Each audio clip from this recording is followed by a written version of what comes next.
Perkenalkan, kami dari kelompok 2 kelas A yang beranggotakan saya Bunga Maya Lestari dengan akhiran NIM 034. Perkenalkan, nama saya Nabila Guntur Aini dengan akhiran NIM 3041. Saya Alia Isam Sabila dengan akhiran NIM 3039.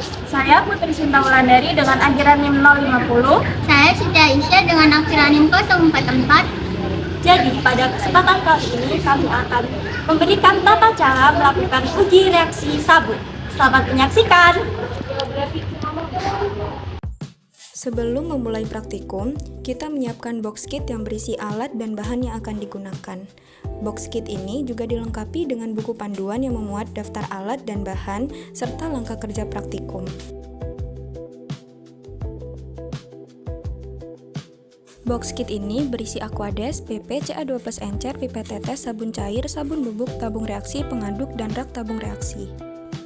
Langkah pertama pada uji ini yaitu memberikan label pada masing-masing tabung reaksi. Selanjutnya, Aquades yang telah disiapkan dalam gelas beker kemudian dipanaskan menggunakan hot plate untuk meningkatkan suhu larutan. Sampel sabun cair dipindahkan ke dalam tabung reaksi untuk dipersiapkan pada proses pengujian reaksi sabun. Selanjutnya, Aquades hangat diukur menggunakan gelas ukur sebanyak 4 ml. Kemudian ditambahkan ke dalam tabung reaksi yang telah berisi sabun cair. Campuran kemudian dihomogenkan agar sabun cair dan Aquades tercampur secara merata sebelum dilakukan pengamatan.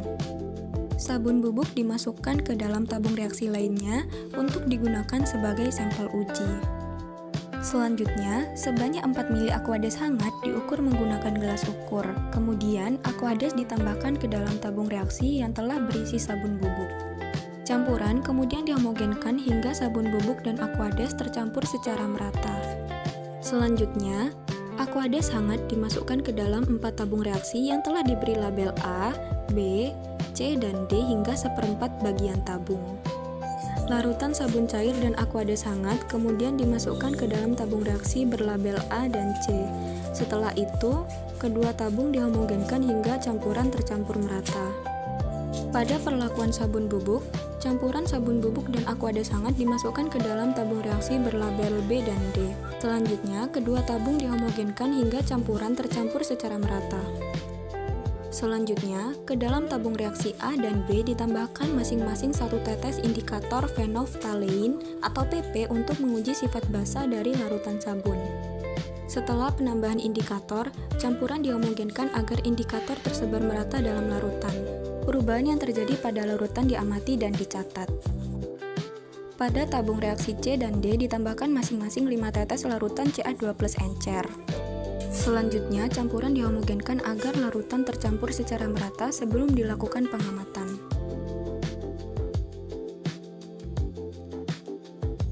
Pada tabung A, sebelum penambahan indikator phenolphthalein atau PP, larutan sabun cair berwarna kuning. Setelah ditambahkan indikator PP, warna larutan tetap kuning dan tidak menunjukkan perubahan yang signifikan. Hal ini diduga karena warna asli sabun cair menutupi perubahan warna indikator. Pada tabung B, sebelum penambahan indikator PP, larutan sabun bubuk berwarna putih. Setelah ditambahkan indikator PP, larutan berubah menjadi warna merah muda keunguan dan terbentuk cincin berwarna ungu pada bagian atas. Perubahan warna ini menunjukkan bahwa larutan sabun bubuk bersifat basah. Pada tabung C, sebelum penambahan larutan ion kalsium atau CA2+ encer, larutan sabun cair berwarna kuning. Setelah penambahan ion CA2+ encer, warna larutan tetap kuning dan tidak menunjukkan perubahan yang signifikan. Pada tabung D, sebelum penambahan ion CA2+ encer, larutan sabun bubuk berwarna putih. Setelah penambahan ion CA2+ encer, larutan tetap putih, namun terbentuk sedikit endapan. Endapan ini menunjukkan adanya reaksi antara ion kalsium dan sabun yang menghasilkan garam kalsium yang sukar larut dalam air. Berdasarkan percobaan yang telah dilakukan, dapat disimpulkan bahwa sabun memiliki sifat basa yang ditunjukkan oleh perubahan warna indikator phenolphthalein menjadi warna merah muda pada larutan sabun bubuk.